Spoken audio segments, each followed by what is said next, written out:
Blog Talk Radio. Good morning. This is your host, Llorraine Neithardt, and you have reached Venus Unplugged. And what we do during these episodes is we discover the various expressions of Venus, both archetypally, through myth, through art, through psychology. And so this is a place where the wounded Venus within can find some inspiration and knowledge to accept the task of becoming a wise heart. So we're going for Venus and wisdom. As you know, the last several episodes have been about Inanna, Queen of Heaven and Earth, the oldest myth on this planet. And I thought, she's about to make her ascent from the underworld with her dark sister, Ereshkigal, and I thought it might be wise to give a little review here because there's a lot going on. This is a real cliffhanger, this one. Now, these myths, or all myth, is a psychic reality. It's not something that's just made up. People will say, well, that's from your imagination. Well, blessed be, because the imagination is the part of us, the image-making part of us. If we can't create an image, it will have no life.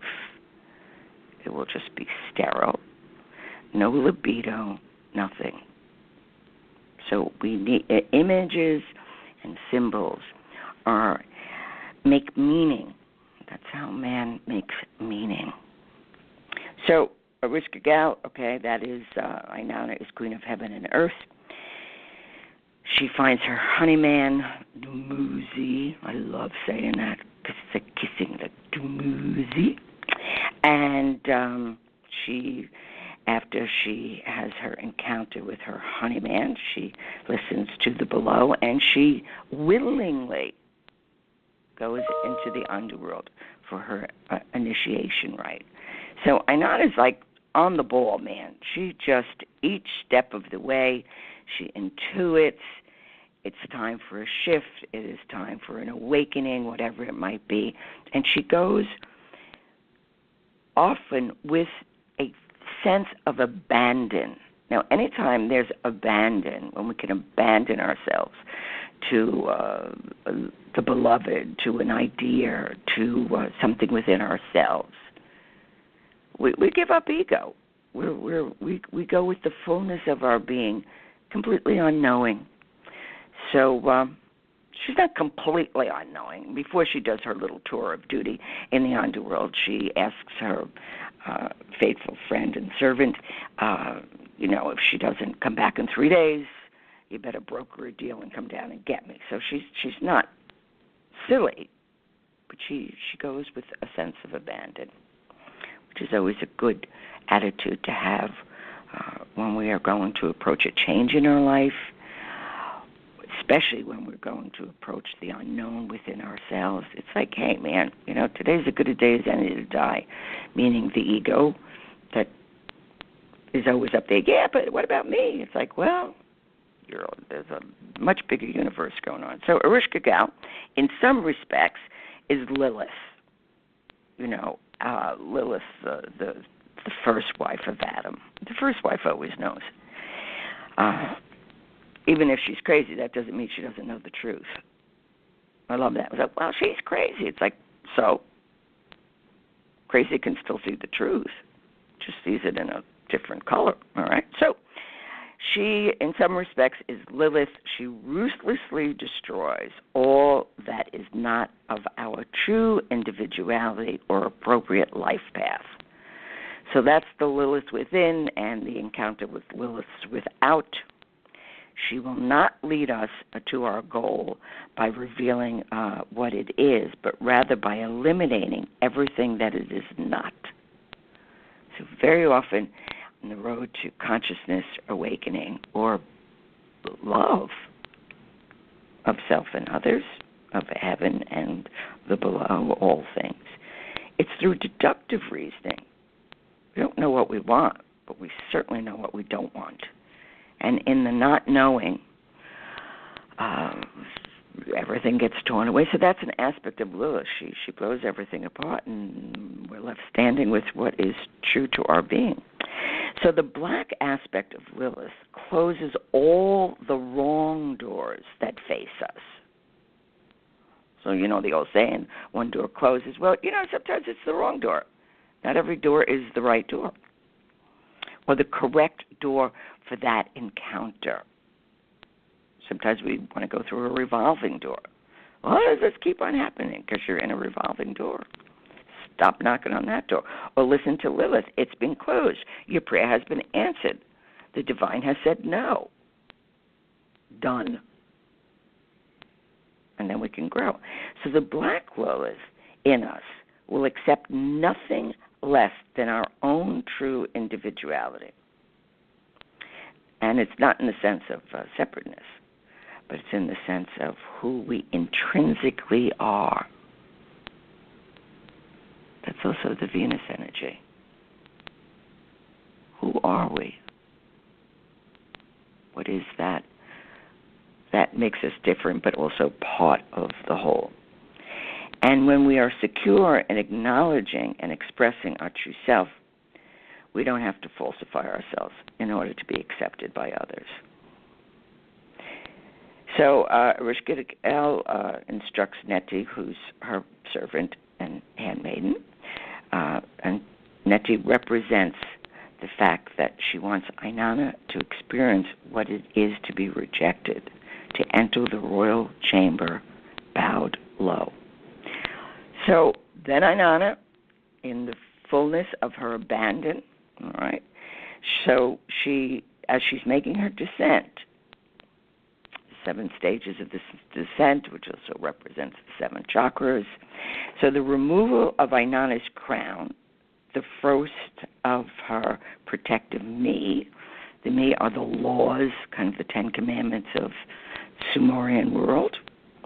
And so the crown symbolically deprives her of her godhead, her connection with heaven. The small lapis beads from her ears, her sense of magic and ability to manifest, which is interesting because all jewelry at one point was made as protections, talismans and protections. So there's the ancients would say that when we lose an earring, we've been protected against evil.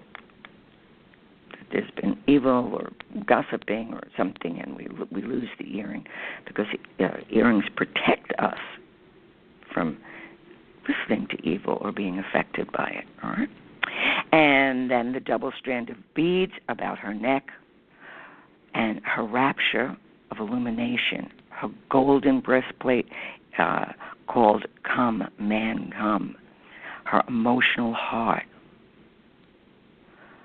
Her ringed hip girdle is her ego. From her hand, the lapis measuring rod and line is her will.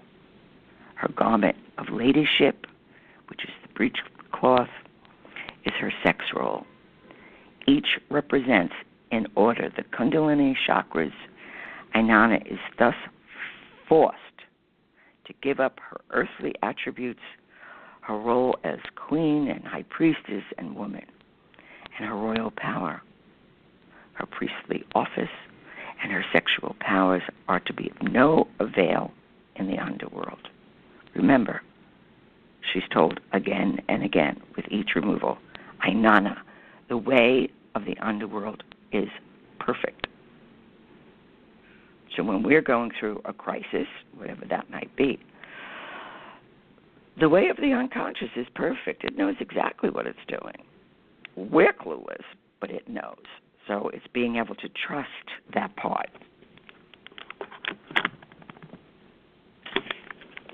The ego cannot trust it because the ego doesn't have access not only to one's personal unconscious, but to the collective unconscious, which is the book of all life, which is billions of years old.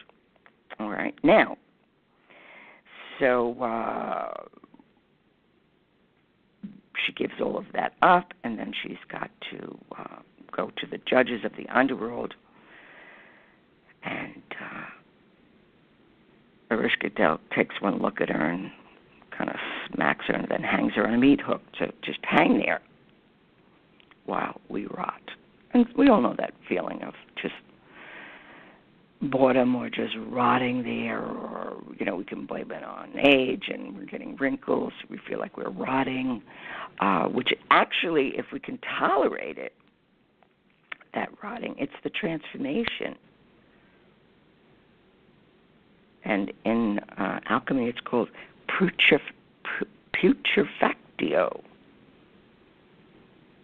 It's all but it's transforming.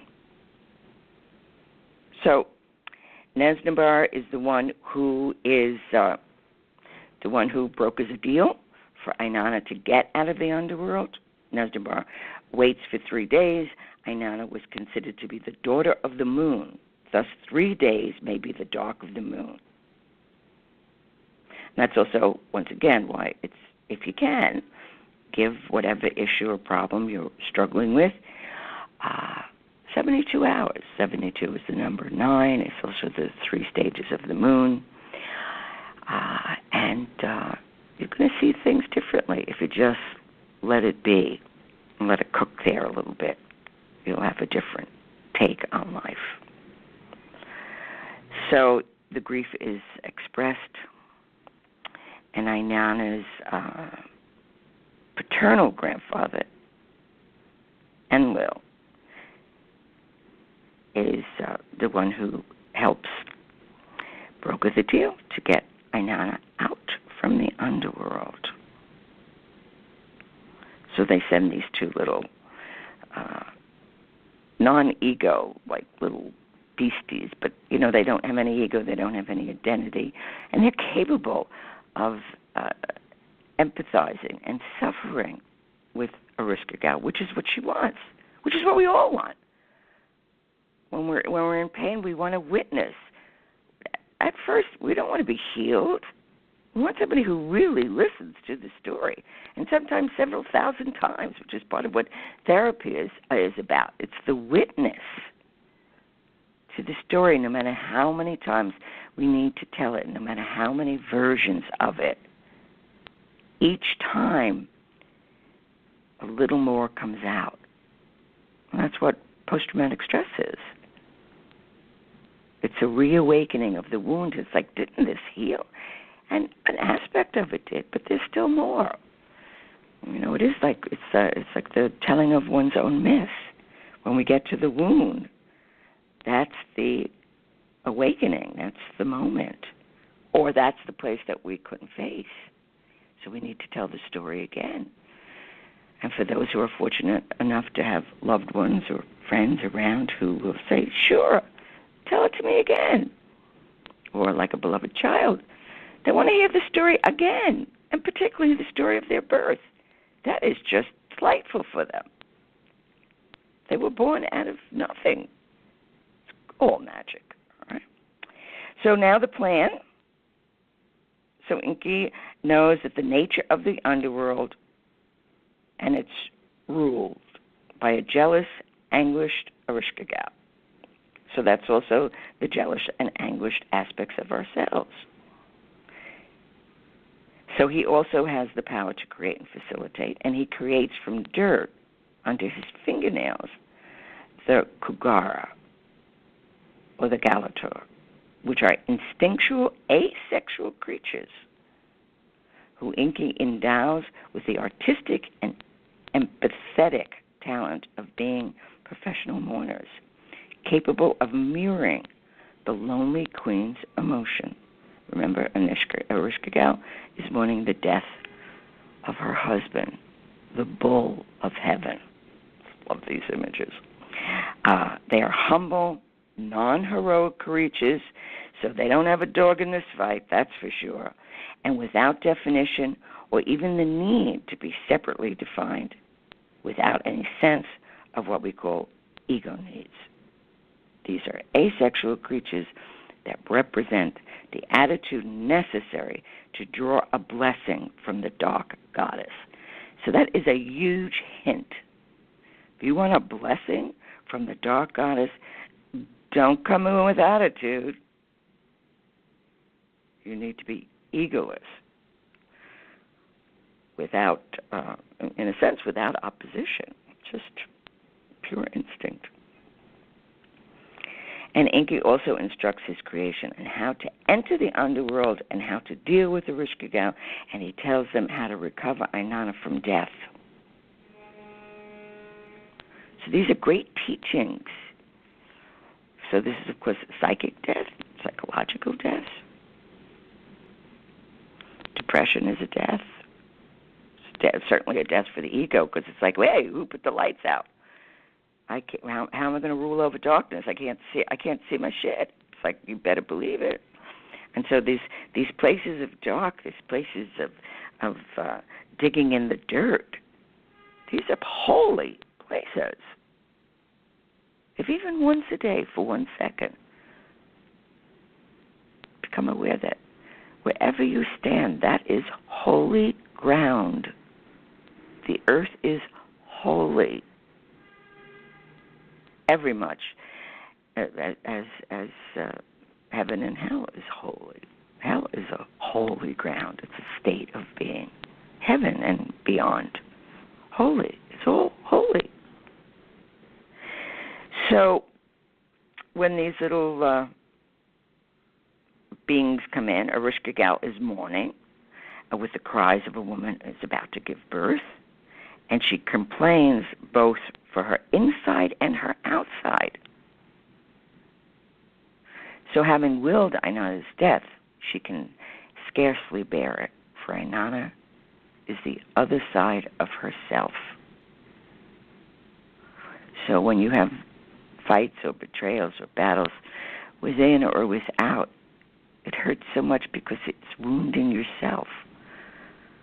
When there's a beloved friendship that needs adjustment, but the pride won't let that happen. How could they say that? Well, they could, because there's some truth in it. You know, to the level that you won't allow something to grow or change, or be looked at, well, you know, you got something going on there. So Ereshkigal was also needing rebirth. So they're both in this, both aspects of the divine feminine, the sistership, are in a transformational state of consciousness. So these little beasties can mourn and carry on and scream and yell and suffer for her, and she feels related to her. Ereshkigal finally feels related to. Not from an ego sense, because that's when all that nonsense happens, when somebody gives you some pat answer and it's from the ego. Oh, God, it's exhausted, because it's completely unrelated. They think it's like truth on high, and it's nonsense. You might as well read the label to the ingredients in some sauce or something. That's not truly relating. It's really being able to blend and yet be separate, be empathetic to another's suffering, to hear the story. And then comes the awakening. So, you know, and recognizing that suffering is part of reverencing. You know, there's a big movement towards, well, is that positive or negative, and don't be negative. No, you need to be both. I'm not saying to be bitter and be spitting out, you know, spewing evil and curses all over the place. That's different. But the opposite is always as true.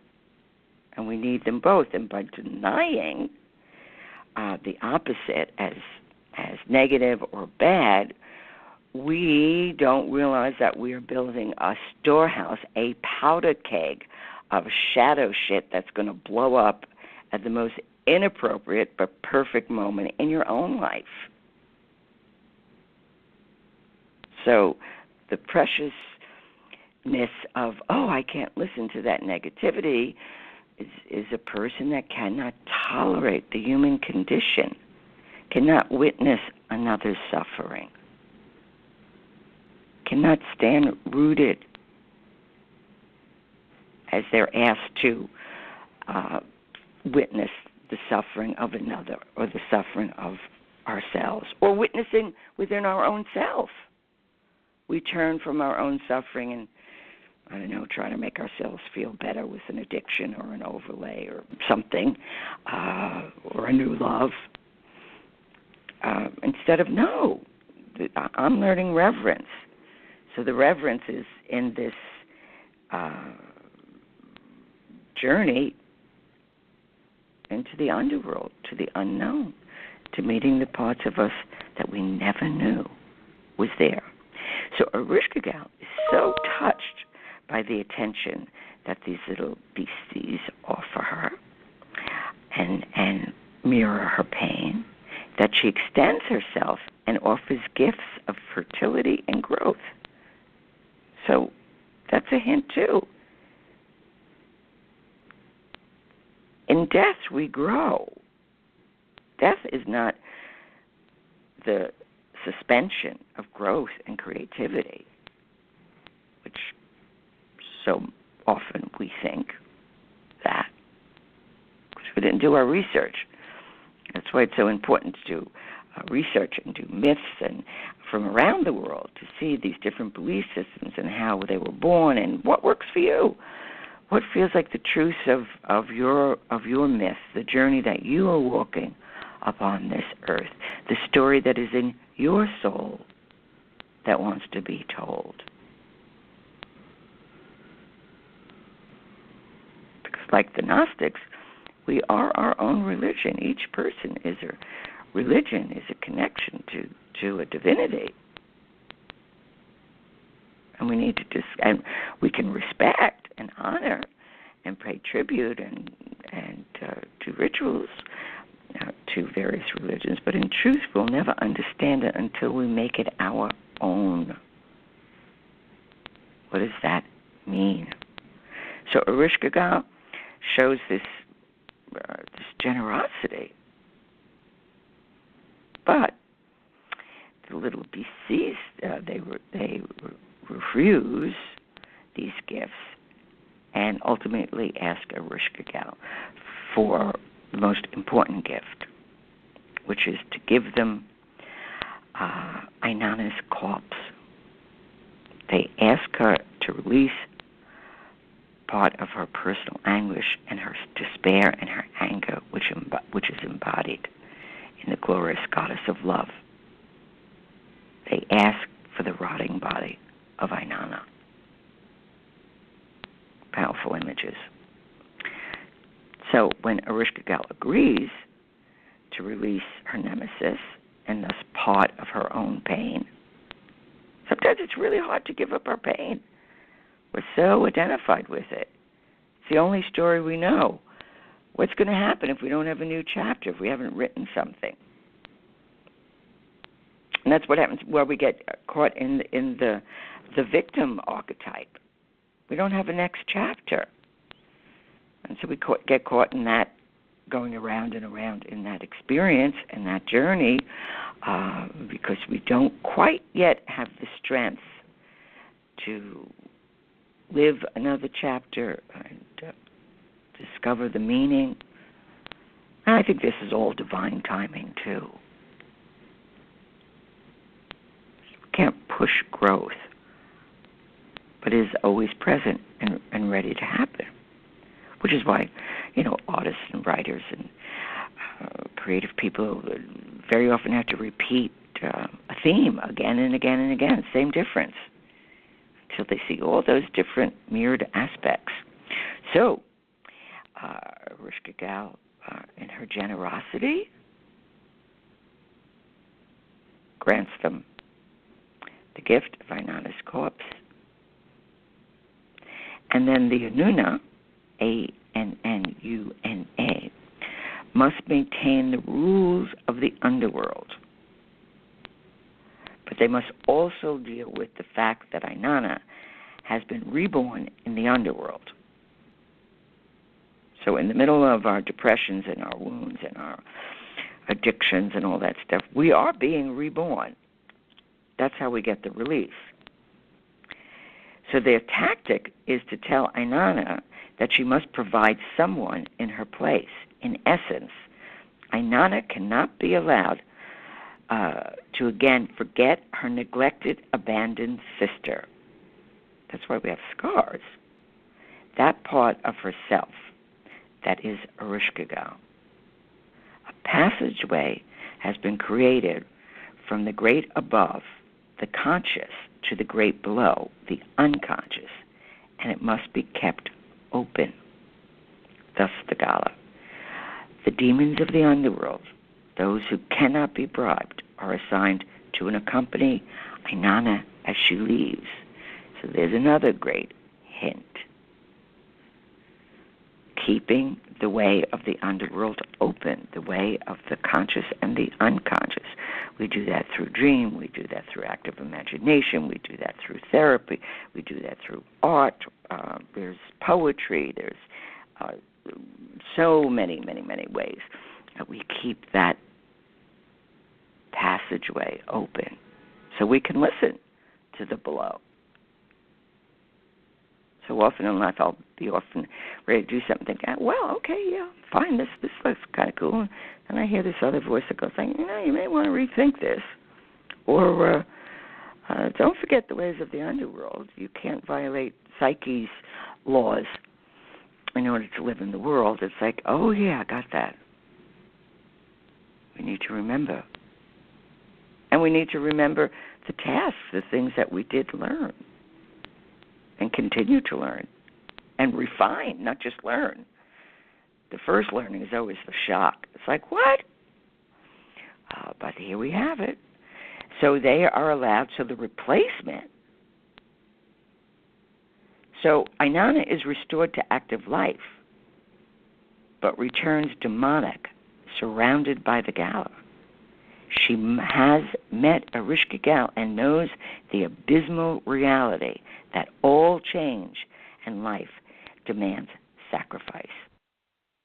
So this is the knowledge that few would not flee from.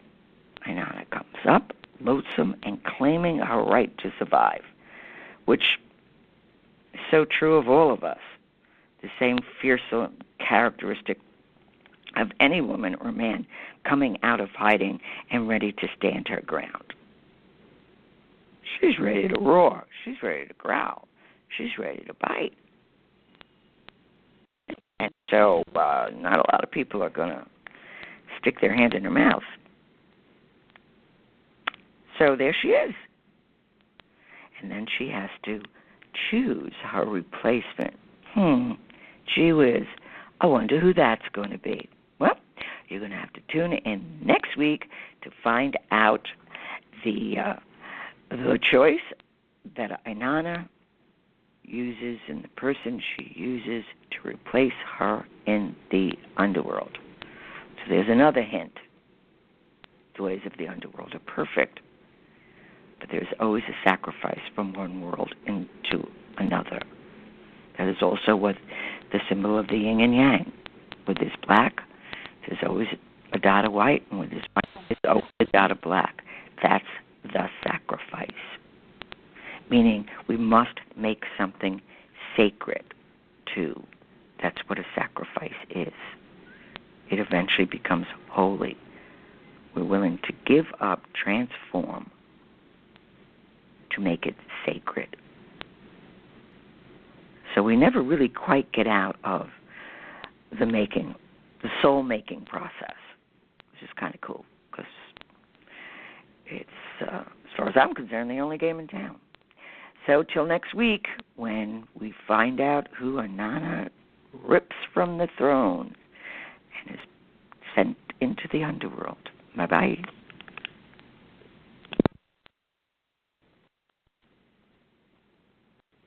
Progressive presents Mindfulness with Flow. Before you lies a beautiful meadow, In that meadow, Progressive Direct has placed its auto insurance rates alongside those of competitors. You select the lowest rate and feel a great sense of calm. A great sense of... Compare Progressive Direct rates with competitors' rates so you can rest easy. Visit Progressive.com. Progressive Casualty Insurance Company and Affiliates. Comparison rates not available in all states or situations. Prices vary based on how you buy. Vary based on how you buy. Vary based on how you buy. Vary based on how you buy.